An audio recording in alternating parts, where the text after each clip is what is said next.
Hello viewers, all cooking flavour চ্যানেলে আপনাদের সবাইকে স্বাগত। আজকে আমি আপনাদের কাছে নিয়ে এসেছি আবার একটি নতুন রেসিপি, যেটা আমি মা দিদার কাছ থেকে শিখেছি। মাছের মাথা দিয়ে চাল কুমড়ো ঘন্ট। চলুন শুরু করা যাক।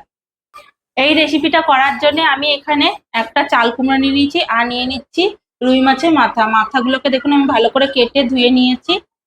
এবার চলুন রান্নাটা করে ফেলি। আর চাল কুমড়োটাকেও আমি কিন্তু ভালো করে কেটে ধুয়ে নেব।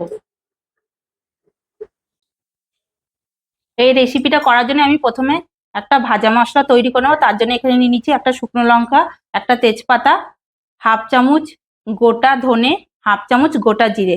এগুলিকে আমি শুকনো কড়াইতে ভেজে নেব।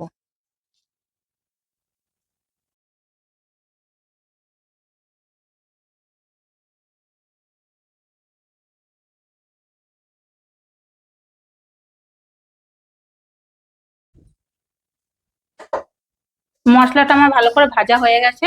এবার আমি প্লেটের মধ্যে তুলে সরিয়ে রাখবো।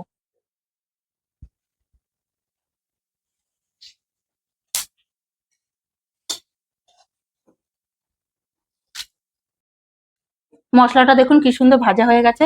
এবার মশলাটাকে আমি বেটে সরিয়ে রাখবো।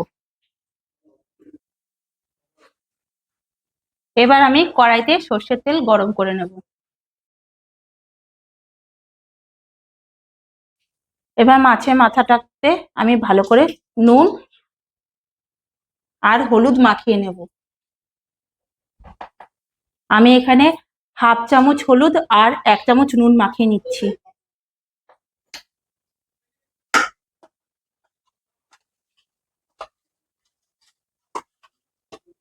দেখুন কড়াইতে সর্ষের তেলটাও ভালো করে গরম হয়ে গেছে। এবার আমি মাছের মাথাটাকে ভেজে নেব।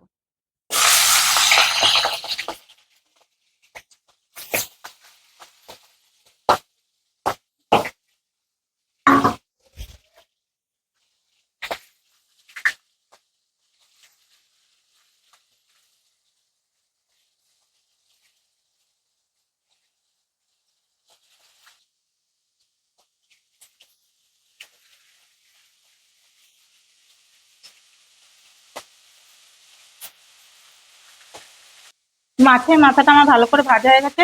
এবার তুলে সরিয়ে রাখবো।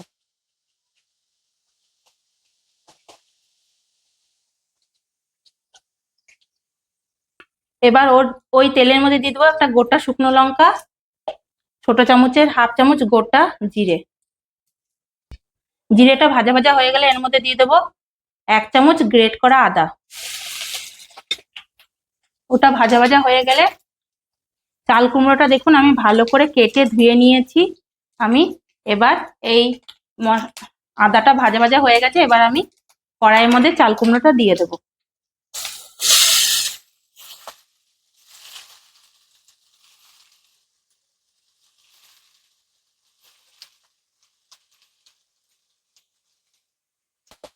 এবার চাল কুমড়োর মধ্যে দিয়ে দেবো ছোট চামচে হাফ চামচ হলুদ,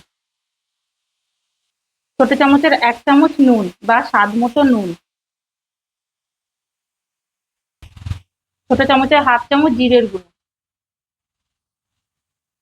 ছোট চামচের হাফ চামচ ধনের গুঁড়ো। এবার আমি দিয়ে দিচ্ছি 2টো চেরা কাঁচা লঙ্কা,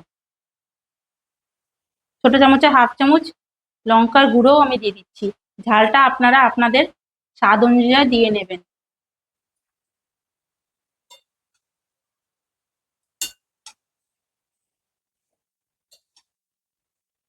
এবার সবকিছু দিয়ে দেখুন ভালো করে নাড়াচাড়া করা হয়ে গেছে। এবার আমি কড়াইটা ঢেকে রাখবো।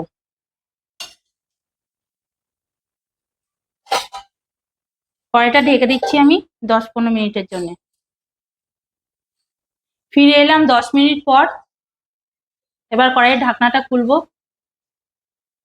দেখুন চাল কুমড়োটা 50% সেদ্ধ হয়ে গেছে। এবার আমি এর মধ্যে আগে থেকে ভেজে রাখা মাথাটা দিয়ে দেব।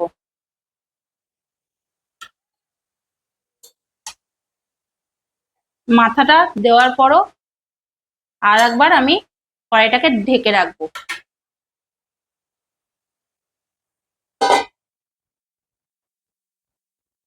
ফিরে এলাম আবার 10 মিনিট পর। এবার কড়াইয়ের ঢাকনাটা খুলে নেব।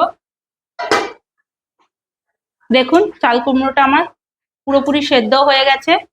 এবার নাড়াচাড়া দিয়ে ভালো করে এটা কষিয়ে নেব।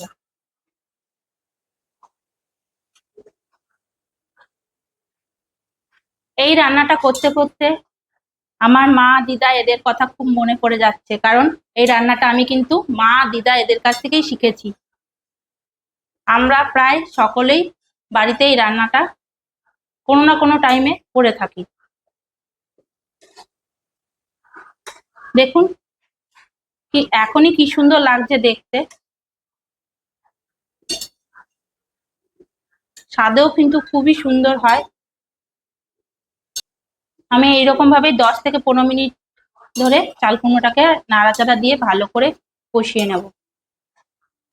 চাল কুমড়োটা আমার প্রায় হয়ে গেছে। এবার আমি এর মধ্যে আগে থেকে যে ভেজে রেখেছিলাম মশলাটা, জিরে, ধনে, শুকনো লঙ্কা, তেজপাতা, সেটা বেটে নিয়েছি, সেটা দিয়ে দেব।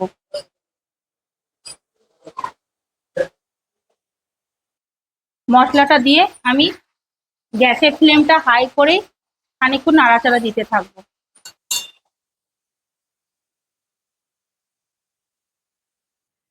মশলাটা দেওয়ার পরে কিন্তু বেশিক্ষণ আর টাইম লাগলো না। দেখুন চাল কুমড়োটা আমার পুরোপুরি রেডি হয়ে গেছে। এবার গ্যাসের ফ্লেমটা বন্ধ করে দিয়ে আমি এটাকে তুলে নেব। চলুন একটা প্লেটের মধ্যে আমি তুলে নিই।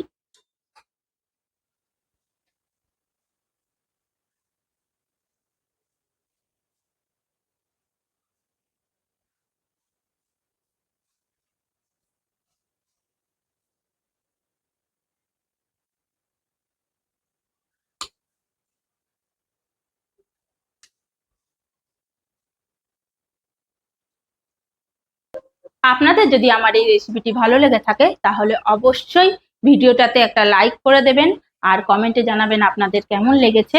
আর আমার চ্যানেলটাকে সাবস্ক্রাইব করে দেবেন আর পাশে থাকা বেল বাটনটি অন করে রাখবেন, যাতে আমার চ্যানেলের নিত্য নতুন ভিডিওগুলি আপনাদের সবার কাছে খুব সহজে এবং তাড়াতাড়ি পৌঁছে যেতে পারে। আমার চ্যানেলটি যারা সাবস্ক্রাইব করে রেখেছেন তাদেরকে আমার অনেক অনেক ধন্যবাদ। ফিরে আসবো আমি আবার আপনাদের সামনে আরেকটি নতুন রেসিপি নিয়ে।